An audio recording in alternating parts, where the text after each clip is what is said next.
to have the baby, and people say monkey see, monkey do it. So whatever you are going to do, your children are also going to imbibe. So very, very important that you pay attention to all these foods. Now, why is calcium so important for both the mothers as well as the growing children? These are very, very important for the bones, strong bones, strong teeth, and we obviously have a lot of awareness about people having osteoporosis at a young age. So we don't want that to happen in your case, and that is why obviously we want to ensure that you are going to eat foods that are very, very rich in calcium. And generally when I'm doing a class, people in the class always ask me, my doctor has given me so much of supplements, so I'm sure I don't have to be very serious about the food intake. I would say supplements are just an added asset. They really don't do the work they are supposed to be doing as much as we expect them to do. It's basically the food. Our bodies are designed to catch nutrition from the food.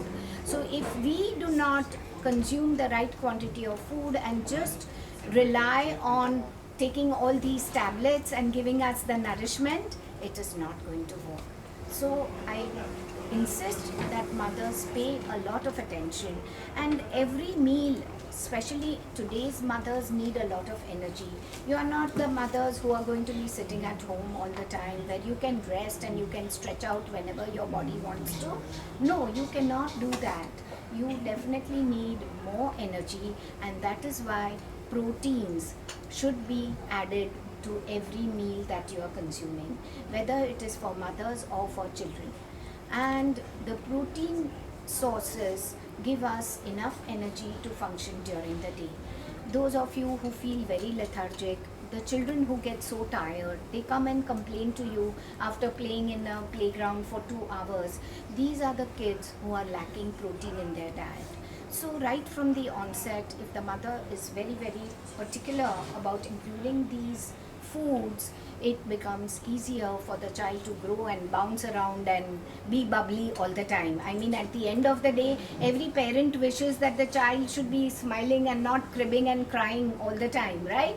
For small, small things, they know to cry. But we don't want them to cry because they get tired. We don't want them to cry because they cannot play with their friends. So your diet plays a very, very important role. And as far as kids are concerned, I think it is very essential that a proper meal time is followed at home. Rather than just leaving the child with a maid to feed, if after the child gets to around 1 to 1.5 years, if you instill in the child that these are the meal times that are to be followed. In the morning, everyone sits down for breakfast, everyone has lunch. A lunch may not be possible, but at least dinner together, that will give the child basic starting for having healthy food. Because when they see that mom is eating this and dad is eating this, they will get tempted. When you are making their plate and just putting them aside, most of the things they want to eat to their liking, what suits them, what pleases them, that's it. But when they see the other people in the family, also eating together provides lots of family bonding, which is so very essential. Today's times everyone is very busy, and especially the phones have made us very busy. So that is the time when you can leave your phone aside and tell the child that these are meal times. You don't have to play with your toys, but you just have to pay proper attention in eating your foods. It really helps to a very, very great extent to develop these good habits in the child. Also, you will see lots of phases happening in kids.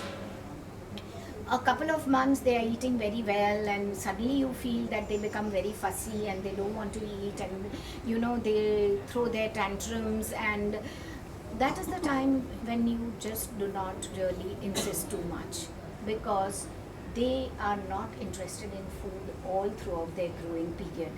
They undergo so many changes in their life, and at every phase it's a different priority for them. So if the parents are fussing around a lot, then at that point of time, they want to take the advantage that yes, my mother is giving me the most attention during my meal times, I better not given so easily, because that's the time I get more than 100% out of her. So let us not become so fussy as far as things are concerned. One day, 2 day, if they eat a little less, they can always make it up in the next meal. That is what I always tell my girls. Right from the growing period, even while they are very, very basic, like babies, infants, breastfeeding. Sometimes if they just feed for 10 minutes and you feel that, oh, every feed lasted for 20-25 minutes and in 10 minutes the child has just given up, that means my child is not well, I must run to the pediatrician. No, be patient, be calm. We also eat less a few days and a few meals, and sometimes we eat extra. So let that happen to your child. Let the child become responsible. Every child knows what it requires. An American study was conducted in the pediatrics journal. This has been mentioned about this study, and they said that there was a group of children where they were given a plate full of food. Every child was given that specific amount of food, and it happened that in that group the children tried to finish everything, as a result of which they overate. So this habit of eating extra and overeating was built up by serving prepared dishes. There was another group where they conducted this study where all the 4 different kinds of food that was given was placed in bowls, and every child was asked to help to have whatever he or she wants. And as mothers, we don't trust our children, no? We always underestimate them, that they will not eat to the maximum. And this is so wrong. We are not respecting them. We are definitely doing a lot of injustice just by becoming parents. We are trying to be super smart with them. And this study found out that these children had the portions which they really needed, and they never turned out obese adults. So these, and then when they grow old, we say, yes. From what age is it okay to let them choose how much they want to eat? Yes, a very good question. I would say after they turn 3, that is the time you just leave them. Because now they know. Till 3 you need to feed them, because they may sometimes not really be very sure of how much they want. They may start getting into playing something. They may eat just a little portion and they just shove it away. That is not good. So until the child becomes 3 years, as soon as 3 years are over, you leave the child to his or her own, and you will see a marked difference as to how interestingly they are becoming responsible. Now, don't we want our children to be responsible for their own things rather than we caring? And I would rather that you spend that much time just playing with the child, doing something more productive, taking the child to a garden, to a zoo, rather than just coaxing and making it a very big issue for both of you. So that is what I would like to say again.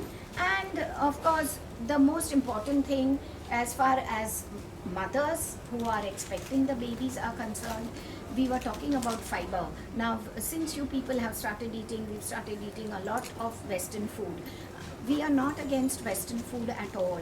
It's only that, supposing when we eat Chinese, we only pick up 2 or 3 foods that suits us, which we like, and we forget the rest of the balanced diet. So when you are eating any different Western cuisine also, make sure that it is a complete balanced meal. In Italian also you get good salads and soup, not only pizza and burgers.